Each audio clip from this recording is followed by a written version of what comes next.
Hi, this is Colorful Foresight where we intuitively connect from within. The influence of others could change people too. Like we could get change. It's so weird.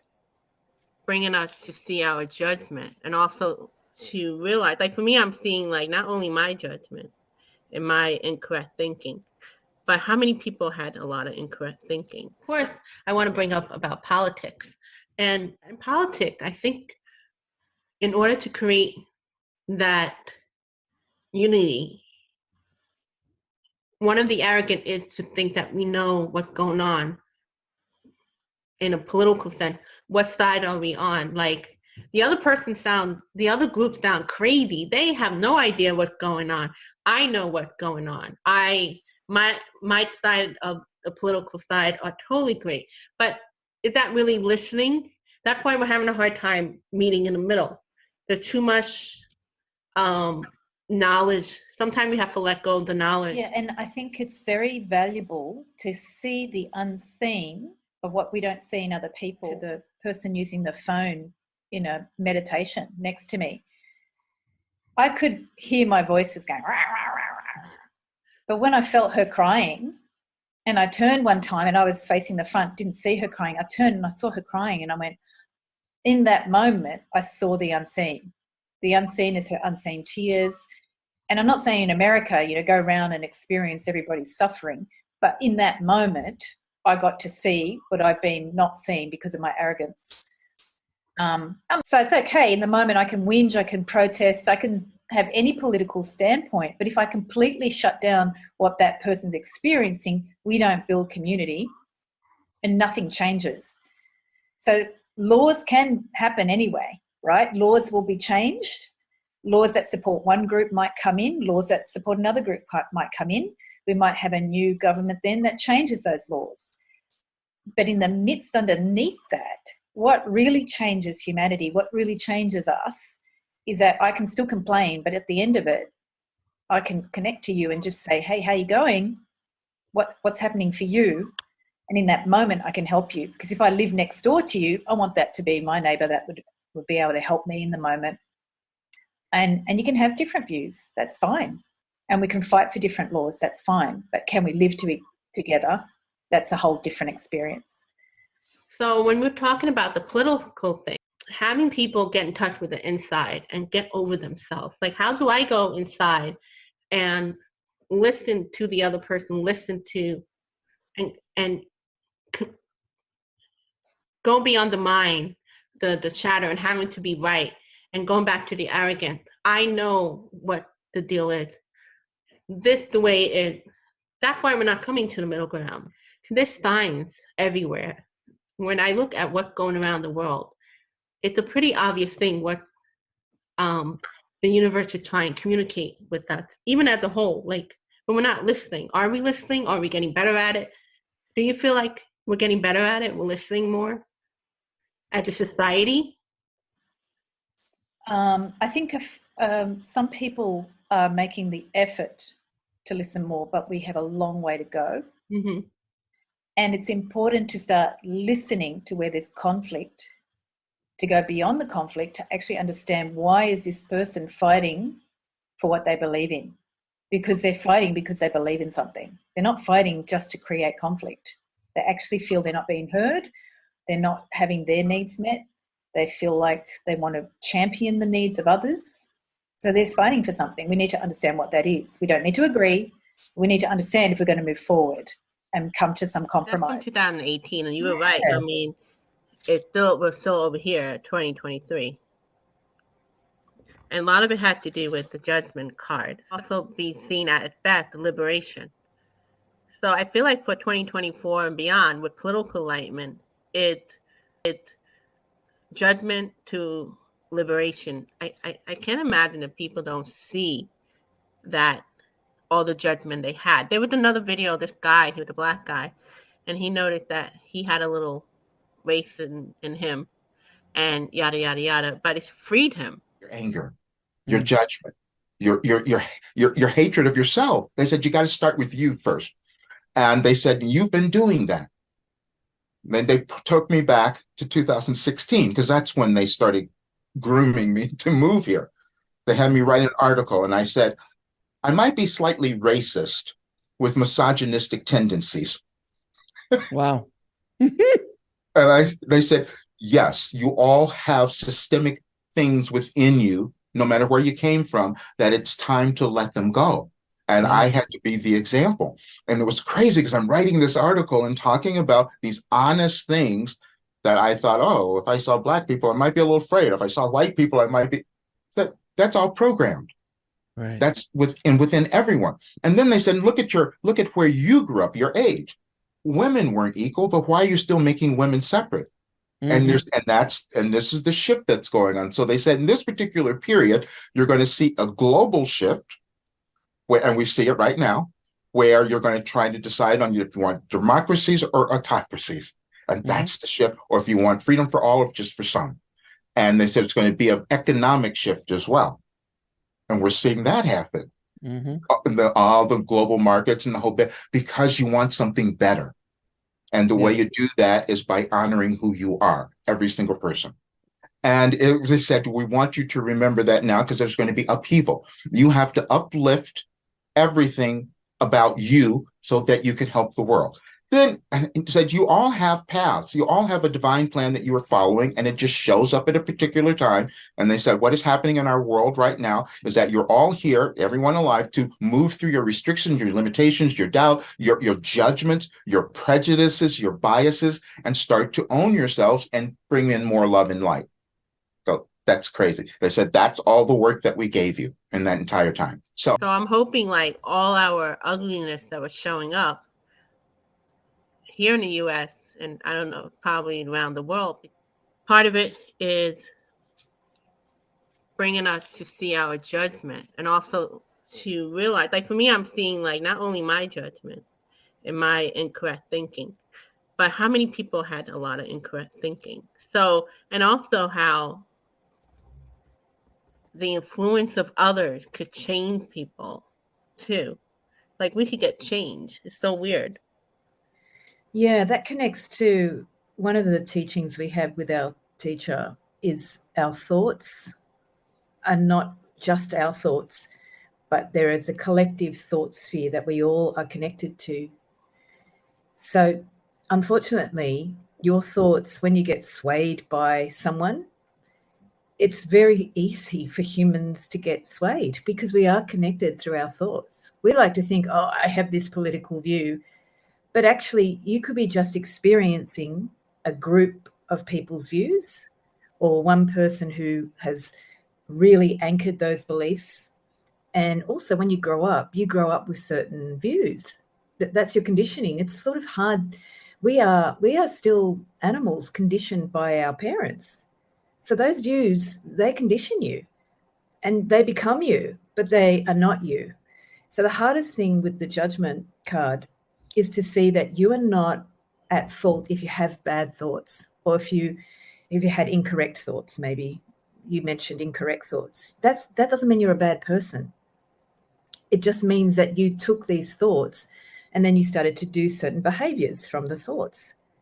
And it's the enlightenment part is seeing, oh my gosh, do you see how I behaved from those thoughts? I think from 2018, it was interesting for me to see when you asked, are we listening better? I was like, some people are trying. I mean, I would say now maybe we're at that phase. You even said it's going to take time, really, still.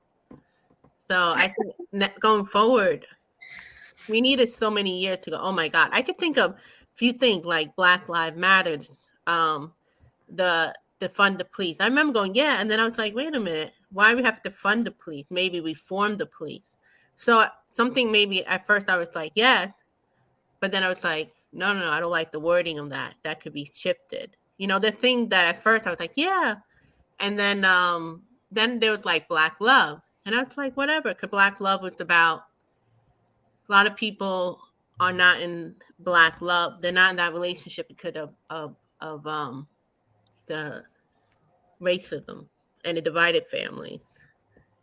So at first I was like, yeah, you know, whatever. I mean, not everybody are into that, but if they feel they have to do that.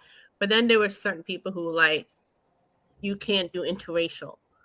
Black love is the best. And then it started getting like a little weird. You know what I mean? And then even with cancel culture, I'm sure I had thoughts. Cancel somebody because God forbid they have different ideas.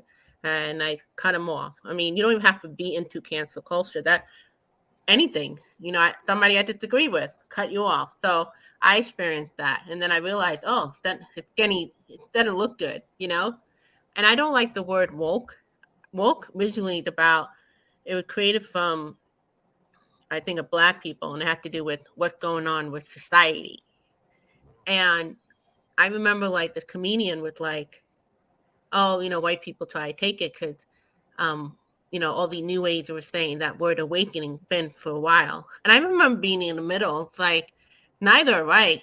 And now if you're a liberal, you're woke. And I'm like, how am I woke? And then people start using that. So it's like swaying of that word, like going in. What most people don't even know what the word woke is. And I could be like, awakening, it's not like something that the new age are own, but that was going on for like millennia and eons. Yeah, right. But It's I'm been saying for like if eons. the new ager were like, no, we had that word, but there was the Mayan and all that before them. So nobody owned that word from awakening to woke. And right now the word woke is not even used correctly. So what I'm going with you that sometime I have fell into that drama. I got hooked into it. And sometimes I'm thinking I'm supporting a cause. Then I'm like, wait a minute, I don't have to believe in everything like I believe in Black Lives Matter, but then you hear about people who abused it. But that can happen. Red Cross, they're known to, where did that money go to too, as well. But the bigger picture, they have helped a lot of people, just like the bigger picture of Black Lives. And then the whole fight between All Lives Matters and Black Lives Matters, I felt like being the middle child. I'm like, both of you matter. I can't be for Black Lives Matter, and I'm not going to say all lives don't matter, but God forbid, if I said all lives matter, then you're, a certain way. But if I say Black Lives Matter, it's ridiculous, So I'm like, everybody lives matter. It's all in context. That's what I was trying to say.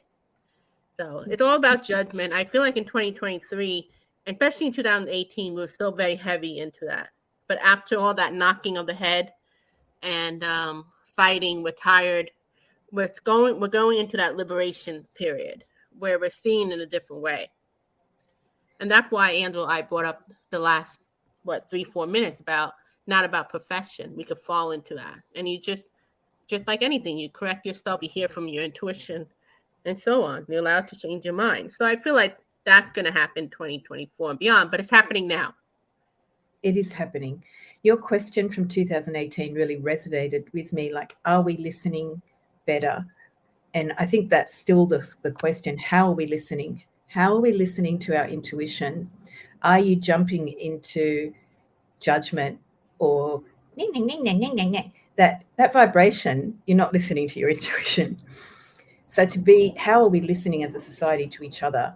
Are we attacking people? Are we making it about these life matters, those life matters, someone's life doesn't matter because you're saying this word?